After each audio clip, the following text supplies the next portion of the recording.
Olá, eu sou o Lorival Santana, seja muito bem-vinda, muito bem-vindo ao América Decide, o podcast semanal da CNN Brasil que te ajuda a acompanhar e analisar este ano de eleição nos Estados Unidos, com pandemia do coronavírus, uma grave recessão econômica e também protestos, que voltaram a ocorrer no início desta semana, com mais um incidente envolvendo policiais e um homem negro. E também, nesta semana, temos convenção republicana. Semana passada, acompanhamos a convenção democrata. Nossos convidados de hoje são o Maurício Moura, especialista em dados, análise de dados e de pesquisas eleitorais da Universidade George Washington, na capital americana. Maurício, você já é nosso parceiro aqui, nosso conhecido. Seja muito bem-vindo de volta. Obrigado. Tudo bem? Tudo bem. E o André Pagliarini também já esteve aqui no América Decide, ele que é historiador, professor da Universidade Dartmouth, na cidade de Hanover, no estado de New Hampshire. André, também seja muito bem-vindo de volta aqui. Bom, muito obrigado, Lorival.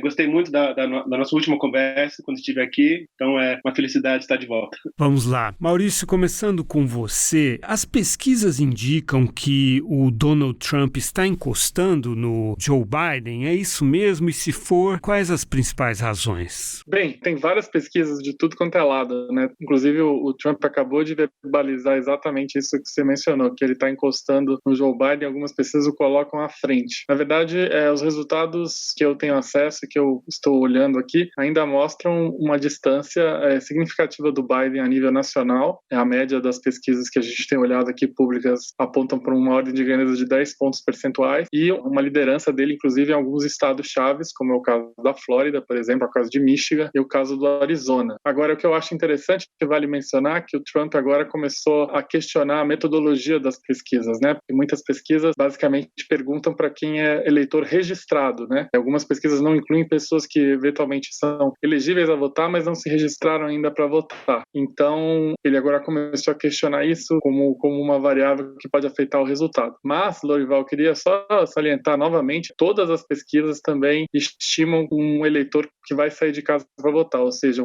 como o voto não é obrigatório, elas estimam quem vai votar e quem não vai votar. E isso, para mim, ainda é um ponto de interrogação muito grande, ainda porque a gente ainda está distante da eleição, a gente não sabe qual é o efeito do voto pelo correio e qual é o efeito da pandemia em cada estado em novembro. Então, o resumo da ópera é o seguinte: o Biden continua liderando, ele está no momento mais favorável e o Trump começou a questionar pontos de metodologia somente para entrar na discussão política. O Luiz DeJoy, que é o dirigente dos Correios e que é um seguidor do Donald Trump e um grande doador das campanhas republicanas, acabou tendo que depor no Congresso, por causa das críticas quanto a cortes nos gastos que afetariam a entrega das cédulas pelo correio. Ele anunciou que esses cortes estão suspensos até depois das eleições, dia 3 de novembro, mas existe ainda muita incerteza com relação à capacidade do correio de entregar as cédulas a tempo, não é? E, André, você que é um estudioso do discurso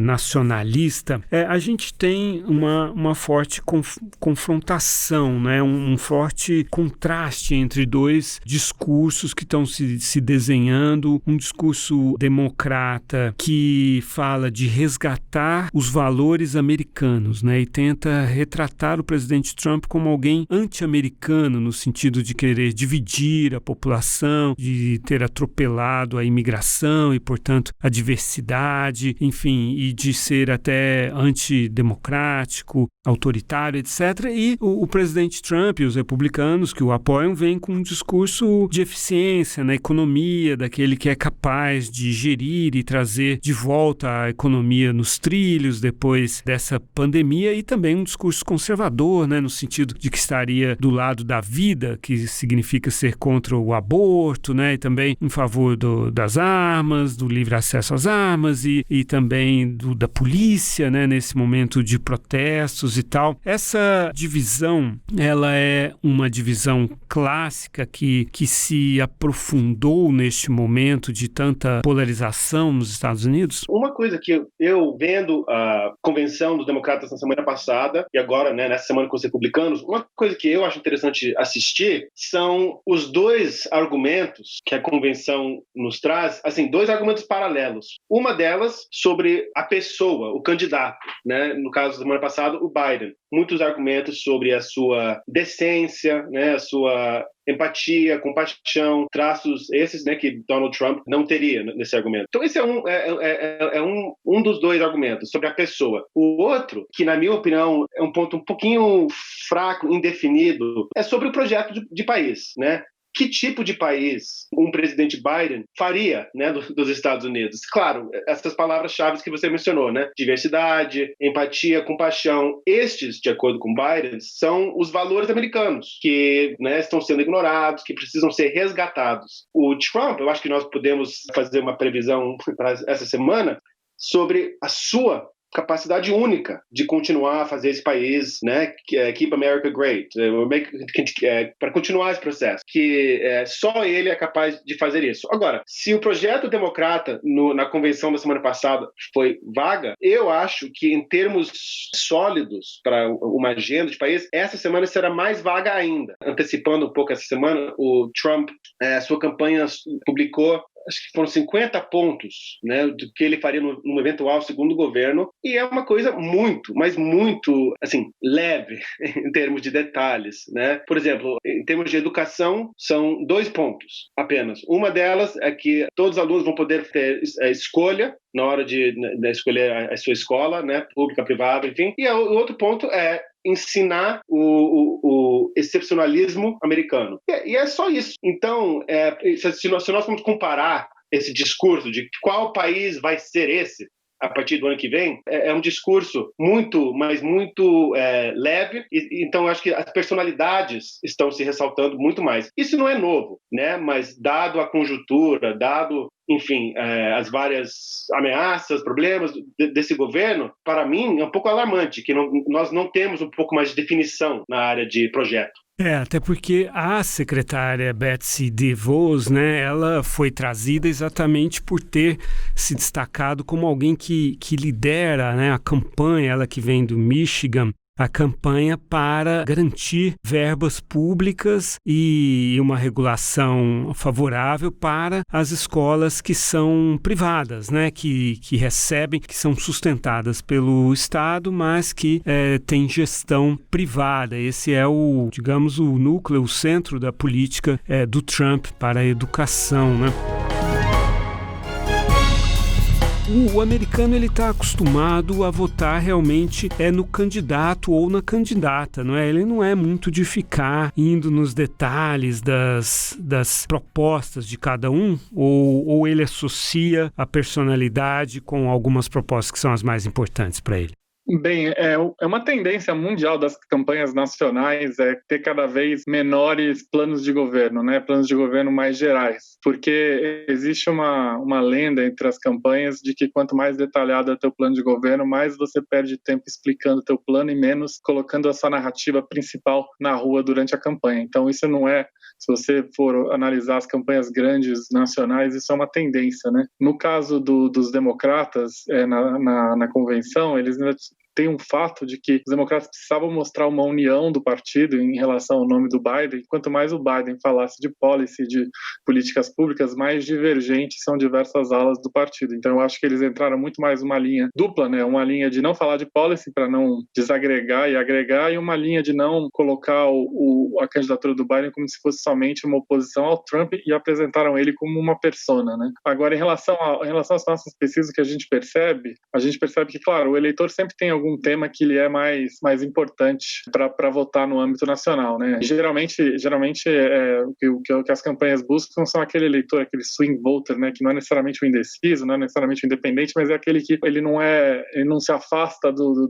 de nenhuma personalidade de dois candidatos, né? Então, assim, mas o que eu percebo nas minhas pesquisas é que quanto mais as eleições são do plano local, mais importantes são as propostas mais concretas. Quanto mais se distancia do plano local, no caso da presidencial, é mais por uma bandeira maior personalista e de credibilidade, mas principalmente o swing voter. O eleitor duro democrata e duro republicano, esse aí é indiferente às propostas mais concretas. Maurício, eu continuo com você porque eu queria detalhar essa questão. Existem ainda muitos eleitores indecisos para serem disputados porque as campanhas parecem estar focadas justamente em mobilizar a sua base para votar, né? Reforçando, até radicalizando as propostas, as posições, tanto democratas quanto republicanas. Estatisticamente falando, de acordo com as pesquisas, existe um eleitorado expressivo que precisa ainda ser disputado e que pode decidir essa eleição? Tem vários estudos, né, que mostram que cada vez menos a gente tem esse eleitorado swing, né, que não necessariamente é indeciso, porque o cara pode estar indeciso de não sair de casa e sair de casa para votar num outro candidato que não é a outra opção. Mas o que acontece, que a gente percebe historicamente, é que os swing voters, que são aqueles eleitores que podem ir para um lado ou podem ir para o outro, eles não estão propensos naturalmente a um lado ou outro, eles estão cada vez menores e cada vez mais raros, né? Acho que a polarização ativou muito essa diminuição desse grupo. Mas o fato é que as campanhas, tanto a do Trump quanto a do Biden, sabem onde estão esses eleitores nos estados-chave, nos que a gente chama de battlegrounds, e pode ter certeza que esses vão ser abordados ou de maneira digital ou de maneira presencial por ambas as campanhas, porque eles, na verdade, são que vão decidir a eleição. Como eu falei, menos o indeciso, mais aquele que pode ir para um lado ou pode ir para o outro. Além disso, nesse ano de pandemia, tem um trabalho muito forte, que já era um trabalho grande nas campanhas de fazer a pessoa sair de casa para votar, vai ter um trabalho enorme das duas campanhas de garantir que o seu próprio eleitor, dada a pandemia, vote. Isso ficou muito claro na Convenção Democrata. Se falou muito em voto pelo correio, se falou muito em sair para votar, porque esse vai ser um grande desafio. André, até que ponto o Trump é um ponto fora da curva do Partido Republicano? Porque na semana passada, na Convenção Democrata, alguns republicanos saíram do armário, né, para pedir um voto no Joe Biden, para condenar o Donald Trump, entre eles o John Kasich, que foi governador de Ohio, o Colin Powell, né, que foi secretário de Estado do George Bush filho, a ex-governadora de New Jersey e outras figuras assim que vieram dizer que não se tratava mais de uma disputa entre democratas e republicanos, mas de uma disputa de valores e tal, como eu dizia antes, que você não pode associar o Trump aos republicanos. Você acha que, de fato, o Trump representa uma ruptura tão grande assim no pensamento republicano e que, eventualmente, uma derrota dele, o Partido Republicano teria que se reconstruir e retornar às suas origens? É possível que, se o Trump perder de lavada, né, que o partido, né, faça uma autocrítica, né, e, enfim, apresente novos candidatos, novos personagens no futuro. Na minha opinião, eu acho difícil.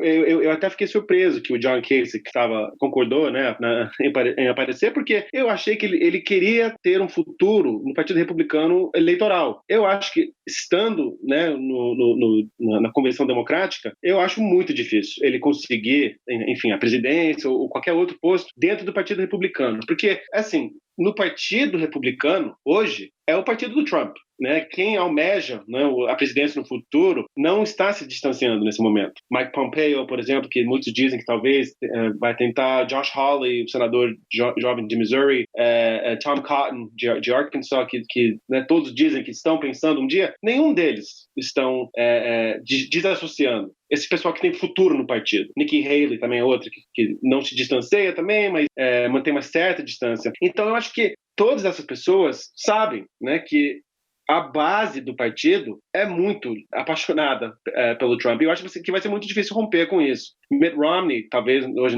no Senado, é a única figura que tem certa expressão que rejeita o Trump. E olha lá, porque ele está num estado muito seguro. Então, eu acho muito difícil. E voltando no ponto que eu mencionei antes, sobre uma agenda, assim, não para discordar do Maurício, mas eu acho que, assim, o Trump, em 2016, o lema dele, né, era Build the Wall, vamos construir a muralha. Enquanto que sua personalidade vendia muito. Mas isso, bem ou mal, é uma política. nós vamos fazer X. Hillary, eu acho que também teve todos esses white papers, né, essas explicações do que ela iria fazer, mas também na convenção falou coisas muito vagas sobre os valores, sobre como Trump ameaçaria esses valores. E no fim das contas, eu acho que o eleitor médio não sabe bem o que a Hillary ia fazer, não sabe muito bem o que Biden vai fazer. Qual é o plano do Biden para a saúde, por exemplo? Existem lemas, não que ele iria adotar isso, mas Medicare for All, né? Saúde pública para todos. É uma coisa muito abrangente, muito assim, mas é uma coisa, é uma política específica. Então,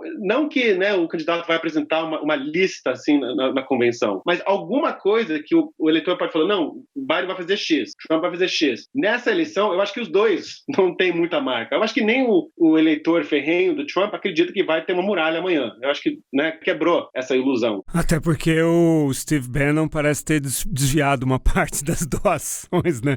Desculpa, eu não me contive.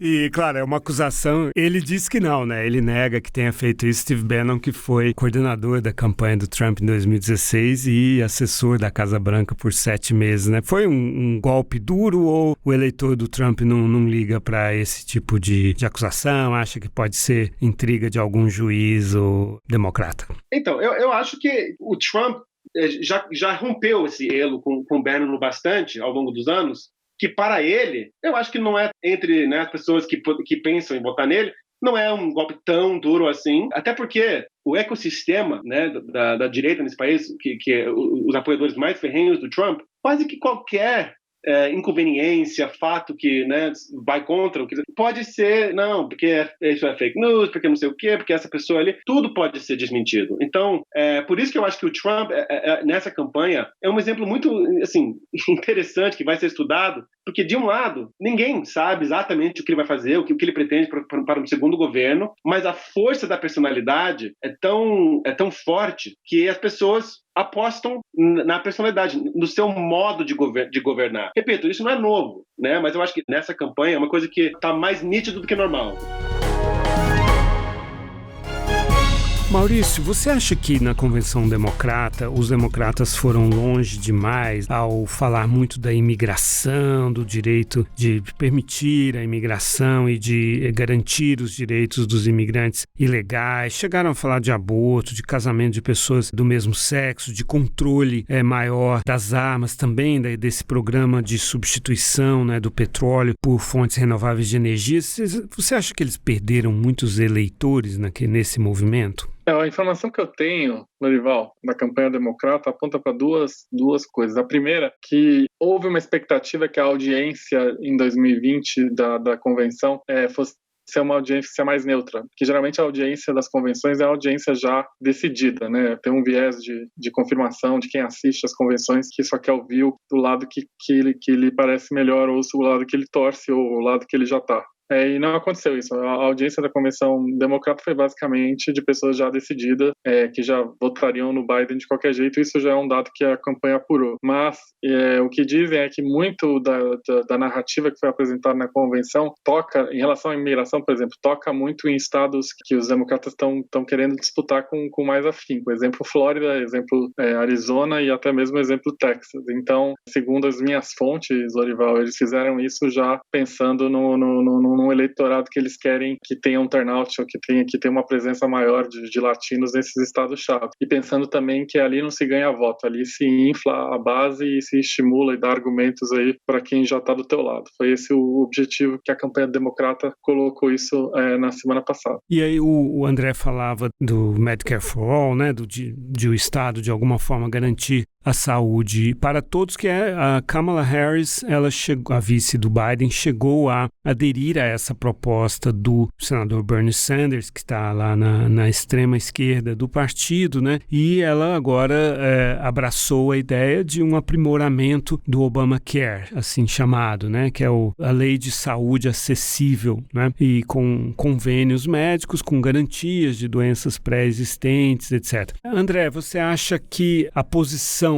hoje vista do Partido Democrata, com essa chapa, com essas posições, ela ficou uma posição de centro ou de esquerda, ou é um híbrido difícil de definir? Olha, eu acho que talvez faça sentido em termos estratégicos, se colocar assim, mas o partido traçou uma linha muito centrista. Eu acho que o partido na convenção fez de tudo para se posicionar ao centro, porque nós vemos, por exemplo, a grande estrela da nova esquerda, Alexandria Ocasio-Cortez, teve, por exemplo, uma apresentação muito curta, brevíssima, só na hora de falar, falou sobre Bernie Sanders e não sobre Joe Biden. Só para defender o voto no Bernie Sanders, menos de um minuto. Exatamente, e depois falaram que quem convidou ela, na verdade, não foi nem o partido em si, mas Bernie Sanders. E num outro momento também, que mostravam as novas lideranças do partido, não mostraram, por exemplo, jovens muçulmanas, né? Rashida Tlaib, Ilhan Omar, essas jovens deputadas. Então, para a esquerda jovem, ativista, que não se enxerga tanto como democrata, mas mais, né, como ativista de esquerda, não teve muito aí para entusiasmar essas pessoas. Agora, a campanha do Biden faz a seguinte aposta: olha, é nós ou Trump. Então, eu acho que eles assumem que essas pessoas na esquerda vão segurar o nariz, né, e vão votar Biden, porque a alternativa é pior. Então, o partido fez esse cálculo, né, que é um cálculo evidente, provavelmente é a aposta certa, não sei, mas de tentar falar mais com um eleitorado mais centro-direita, do que tentar animar essa esquerda que nunca gostou, né, muito do Biden, nunca se entusiasmou muito pela Kamala. Então, o cálculo é evidente, e tem gente que acha que a Hillary tentou mais ou menos a mesma aposta e não deu certo, mas Biden também tem a vantagem de ser um político homem, branco, né, que tem uma carreira longa na política, então talvez seja uma aposta acertada. Vamos ver. Mas não. O partido, em termos substantivos, eu acho que não se moveu, não se deslocou para a esquerda desde 2016. André Pagliarini, historiador da Universidade Dartmouth em Hanover, New Hampshire. Muito obrigado pela sua participação aqui. Muito obrigado pelo convite, gostei muito. Obrigado, Maurício, também. Maurício Moura, especialista em dados e pesquisas de opinião da Universidade George Washington, falando diretamente da capital americana. Muito obrigado pela sua participação. Obrigado, André. Obrigado, Lorival. Foi um prazer. O prazer foi todo nosso e, como você sabe, a cada semana temos um novo episódio aqui no América Decide, da CNN Brasil. Obrigado por nos acompanhar e até a próxima.